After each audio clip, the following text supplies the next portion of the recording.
കാലത്തിന് ദൈവം യേശുവിൽ ഉൾപ്പെട്ട് മരിച്ചുപോലെ അവനോട് കൂടി ഉയർപ്പിക്കും. നമ്മുടെ കർത്താവിന്റെ വരവിങ്കൽ ജീവനോടെ ശേഷിക്കുന്നവരായ നമുക്ക് നിദ്ര പ്രാപിച്ചവരെ പിന്തുടരേണ്ടി വരികയെന്ന് കർത്താവിന്റെ വചനമാധാരമാക്കി ഞങ്ങൾ നിങ്ങളോട് പറയുന്നു. നമ്മുടെ കർത്താവ് പ്രധാന മാലാഖയുടെ അകമ്പടി ശബ്ദം ദൈവത്തിന്റെ കാഹളധ്വനിയോടുകൂടി സ്വർഗത്തിൽ നിന്ന് ഇറങ്ങി വരും. അപ്പോൾ മശീഹവരുൾപ്പെട്ടവരായ മരിച്ചവരാദ്യമേ ഉദ്ധാനം ചെയ്യും. പിന്നെ ജീവനോടെ ശേഷിക്കുന്നവരായ നാം അവരോട് ഒരുമിച്ച് അന്തരീക്ഷത്തിൽ കർത്താവിനെ എതിരേൽപ്പാനായിട്ട് മേഘങ്ങളിൽ എടുക്കപ്പെടും. അങ്ങനെയല്ല ഇപ്പോഴും നാം നമ്മുടെ കർത്താവിനോട് ഒരുമിച്ച് സ്ഥിതിയുകയും ചെയ്യും. ആകയാൽ ഈ വചനങ്ങൾ മൂലം പരസ്പരം ആശ്വസിപ്പിച്ചുകൊള്ളുവിൻ. ആഹായി മാറക്കുമോ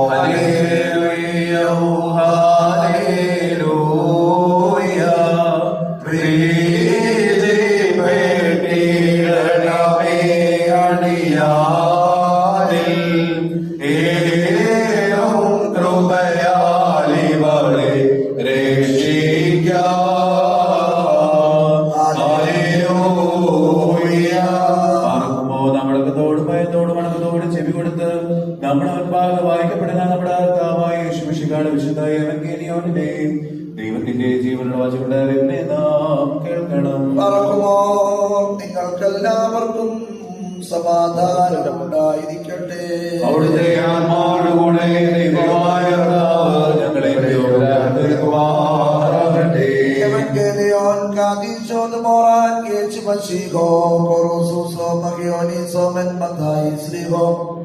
മകറോസോനോ